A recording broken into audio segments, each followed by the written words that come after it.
بسم اللہ الرحمن الرحیم اللہم صلی علی سیدنا و مولانا محمد النبی الامی وآلہ وصحبہ بارک وسلم صلاۃ و سلام علیک یا رسول اللہ۔ سدا بہار اسلام میرا چینل کو لائک کیجیے، سبسکرائب کیجیے، شیئر کیجیے، دوستوں میں پھیلائیے۔ اب میں بتاؤں گا آپ کو کہ ہم لوگ خانہ کعبہ کا طواف کیوں کرتے ہیں۔ ہم لوگ خانہ کعبہ کا طواف کیوں کرتے ہیں؟ آخر وہاں جا کے لوگ جو گھوم رہے ہیں، کہیں سے بھی کوئی چیز شروعات ہوتا ہے، کسی چیز کی بھی شروعات کہیں نہ کہیں سے ہوتی ہے۔ ایسے اچانک لوگ گھومنے لگ گئے تو خانہ کعبہ کے گرد ہم لوگ کیوں گھومتے ہیں یہ میں آپ کو بتاؤں گا۔ سب لوگ جانتے ہیں کہ آپ صلی اللہ علیہ وسلم کا حدیث ہے کہ تم جتنی بار اپنے باپ کو پیار سے دیکھو تمہارا حج ہو جائے، ہے نا جمیل بھائی؟ تم جتنی بار اپنے باپ کو پیار سے دیکھو تمہارا حج ہو جائے۔ حج کا مطلب ہوتا ہے گناہ کا معاف ہونا۔ جب آدمی حج کرنے جاتا ہے تو وہ ایسا ہوتا ہے جیسے ماں کے پیٹ سے پیدا ہوا، ایسا ہو جاتا ہے، گناہوں سے پاک ہو جاتا ہے جیسے وہ ماں کے پیٹ سے پیدا ہوا۔ اللہم صلی علی سیدنا و مولانا محمد النبی الامی وآلہ وصحبہ بارک وسلم صلاۃ و سلام علیک۔ جب میں حج کے لیے جا رہا تھا تو وہاں کمانڈر جو تھا گیٹ میں، اس نے پوچھا کہ آپ لوگ وہاں کیوں جاتے ہیں؟ تو میں نے کہا بھائی گناہ معاف کرانے۔ وہ اتنا خوش ہوا کہ آج تک جس سے پوچھا، کسی نے کہا اسلام میں فرض ہے، کسی نے کہا ایک رکن ہے، لیکن واقعی گناہ تو سب کو معاف کروانے کا فکر رہتا ہے کہ گناہ کیسے معاف ہو رہا۔ بھائی ہم لوگ جب حج کرنے جاتے ہیں تو ایسا ہو کے آتے ہیں کہ جیسے ماں کے پیٹ سے پیدا ہوئے۔ اللہم صلی علی سیدنا و مولانا محمد نبی الامی وآلہ وصحبہ بارک وسلم صلاۃ و سلام۔ اب ایسی ویڈیو بنا دے رہے ہیں، ٹھیک ہے نا؟ اللہم صلی علی سیدنا و مولانا محمد نبی الامی وآلہ وصحبہ بارک وسلم صلاۃ و سلام علیک یا رسول اللہ۔ تو کعبہ تو آدم علیہ السلام کے زمانے ہی بن گیا۔ آدم علیہ السلام خوب روئے، 20 سال آدم علیہ السلام روتے رہے۔ آدم علیہ السلام 20 سال تک روتے رہے تو اللہ تعالیٰ نے کہا، سب لوگ جانتے ہیں، محاورہ بھی ہے کہ جہاں کی مٹی وہیں دفن ہوتی ہے۔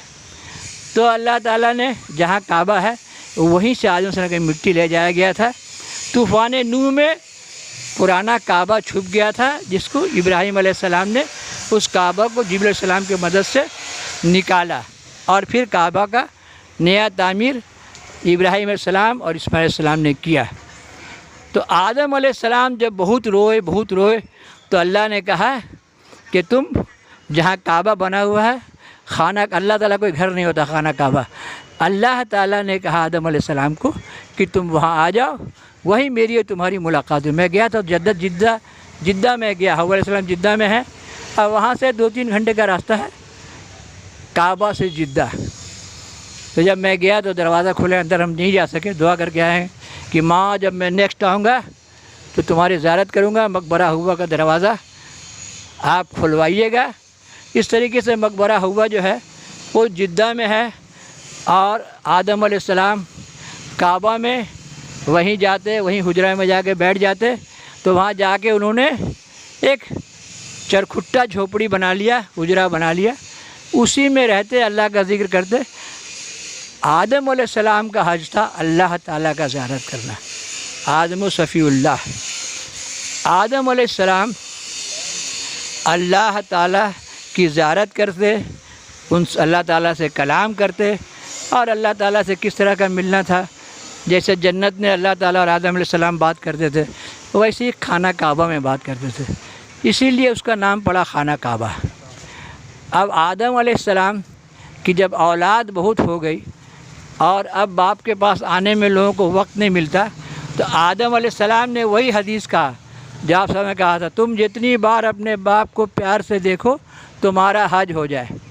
آدم علیہ السلام نے اپنے بیٹوں سے کہا کہ تم جتنی بار مجھے پیار سے دیکھو تمہارا حج ہو جائے۔ اب آدم علیہ السلام کے بیٹے جو ہیں، گناہ معاف کرانا کس کو نہیں ہے، آنے لگے آدم علیہ السلام سے ملنے کے لیے۔ تو آدم علیہ السلام کی اولاد لوگ بہت ہو گئی، تو جب آپ جدہ میں ہوتے تو آپ کھڑے ہو جاتے، سب آتا لائن سے، ان سے مصافحہ کرتا، ان کا ہاتھ چومتا، اور پھر ایک آگے بڑھ جاتا ہے، دوسرا آتا ہے، ایک پیچھے. تو آدم علیہ السلام کے گرد ان کے بیٹے گھومنے لگے، جیسے کعبہ کا طواف ہوتا ہے ابھی. آدم علیہ السلام کے گرد ان کے بیٹے گھومنے لگے. اب جب آدم علیہ السلام مکہ آ جاتے، خانہ کعبہ اپنا عبادت و زیارت کے لیے اپنے حجرہ میں آ جاتے، اور جب ان کے لڑکے آتے تو آپ دروازہ پر کھڑے ہوتے، حجرہ چھوٹا ہوتا تو وہ لڑکا لوگ ان کو چومتا، مصافحہ کرتا اور ایک اس کو آگے کر دیتا. پھر وہ جھوپڑی جتنی بار دیکھے، پہلے لوگ کعبہ کے گرد خوب گھومتے تھے، تو 7 چکر آپ صلی اللہ علیہ وسلم نے اس کو 7 چکر میں اس کو فکس کر دیا کہ 7 چکر ہے. تو آدم علیہ السلام کے زمانے میں اسی طریقے سے پیر کے زیارت سے بھی حج ہو جاتا ہے. بہت لوگ درگاہ پر جاتے ہیں تو اپنے پیر کے چاروں گرد گھومتے ہیں. تو یہ طواف ہے وہیں سے شروع ہوتا ہے کہ جب آدم علیہ السلام کے بیٹے ان کے پاس مکہ جاتے تو حجرہ چھوٹا ہوتا، آپ باہر کھڑے ہوتے دروازے پر، سب ان کا ہاتھ چومتے ہیں اور پھر اس کو ڈھکیا دیتا. پھر وہ دوسرا گھوم کے آتا، پھر مصافحہ کرتا، دوسرا گھوم کے آتا. تو اسی طریقے سے یہ چکر شروع ہوا. تو اسی طریقے سے کعبہ کا طواف شروع ہوا. آدم علیہ السلام کے زمانے سے کعبہ کا طواف ہو رہا ہے. اور کہا جاتا ہے کہ آپ سے اپنے حجرہ میں دفن ہے. کعبہ شریف میں حضرت حاجرہ کا قبر ہے، اسماعیل علیہ السلام کا قبر ہے، بہت قبریں ہیں. تو آپ اپنے حجرے میں دفن ہوئے جب انتقال کر گئے. تو جب کعبہ میں بھیڑ ہونے لگا، جیسے کہیں بھی بھیڑ ہوتا ہے، تو لوگ وہاں آباد ہو گئے. آدم علیہ السلام کے اور بیٹے، دکان لگ گیا، شہر بس گیا. تو جو لڑکے لوگ آئے بعد میں بولے ابا تو ہے نہیں، اب حج کیسے ہوگا؟ تو چاروں طرف گھوم لو، اسے دروازے کو چوم لو. تو اسی زمانے سے جب آدم علیہ السلام کا وصال ہو گیا تو وہ اپنے حجرے میں دفن ہوئے اور لوگ ان کے بیٹے آتے، ان کی زیارت کرتے اور ان کا حجرہ کے چاروں طرف گھومتے. اس زمانے کے واقعے میں نے ہی پڑھا تھا. ایک واقعہ ایسا ہوا کہ جب آدم علیہ السلام کا کعبے گرد طواف کرنا، زیارت کرنا، گناہ کا معاف ہونا ہے، تو ان کے کچھ لڑکوں نے سوچا کہ ان کے جسم کو چرا کے لے جایا جائے. آدم علیہ السلام کے جسم کو تب ان کے لڑکے لوگ پہلے بہت ہیکل ہوتے تھے، بہت طاقتور لوگ ہوتے تھے. تب انہوں نے پتھر لا کے حجرہ کے چاروں طرف پتھر گاڑ دیا، بڑے بڑے پتھر گاڑ دیے تاکہ باہر سے آئے لڑکا لوگ ان کا قبر کوڑ کے ان کو لے کے نہیں چلا جائے. اس طریقے سے آپ صلی اللہ علیہ وسلم کا ایک واقعہ ہے نوری زنگی کے زمانے میں کہ 2 مجوسی آپ صلی اللہ علیہ وسلم کے جسم مبارک کو چرانے کی کوشش کیا تھا. اس کا ثبوت ملتا ہے آپ صلی اللہ علیہ وسلم کے زمانے میں. تو نوری زنگی کو خواب میں دکھایا گیا. اس نے آپ صلی اللہ علیہ وسلم کے روضے کے چاروں طرف شیشے کی دیوار، رانگا شیشہ ہوتا ہے، شیشے کی دیوار بنا دیا.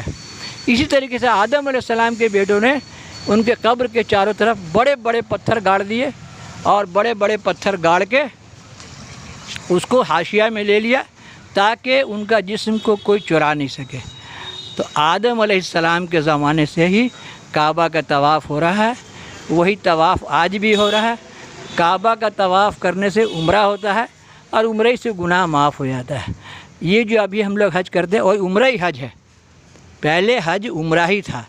اب اس نبی صلی اللہ علیہ وسلم کے زمانے سے جب آپ آئے اور آپ نے آخری خطبہ دیا، اللہم صلی علی سیدنا و مولانا محمد النبی الامی وآلہ وصحبہ بارک وسلم صلاۃ و سلاما علیک یا رسول اللہ. تو آپ صلی اللہ علیہ وسلم عرفات میں ٹھہرے، وہاں آخری خطبہ دیا اور وہیں سے ہم لوگ کا حج شروع ہوا. ہم لوگ کا حج عرفات میں کچھ دیر ٹھہرنا ہے. عرفات میں کچھ دیر ٹھہرنا ہی حج ہے. تو پہلے کا حج جو تھا وہ عمرہ ہی حج تھا.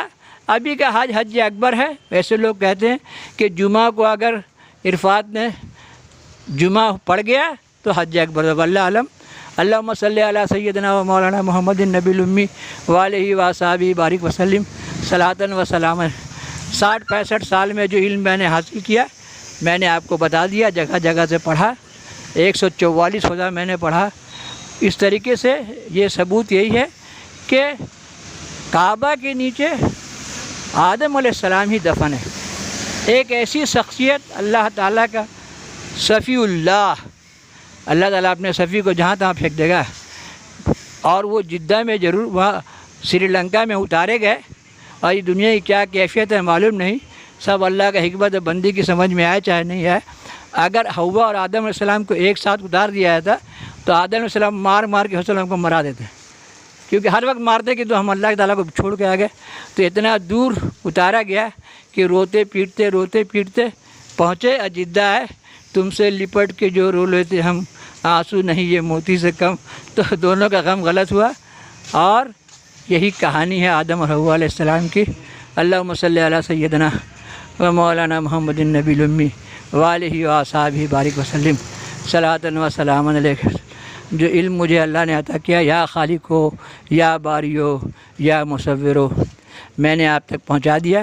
ابھی آپ کا ذمہ ہے لائک کیجئے، شیئر کیجئے، سبسکرائب کیجئے، لوگوں میں یہ بات پہنچائیے۔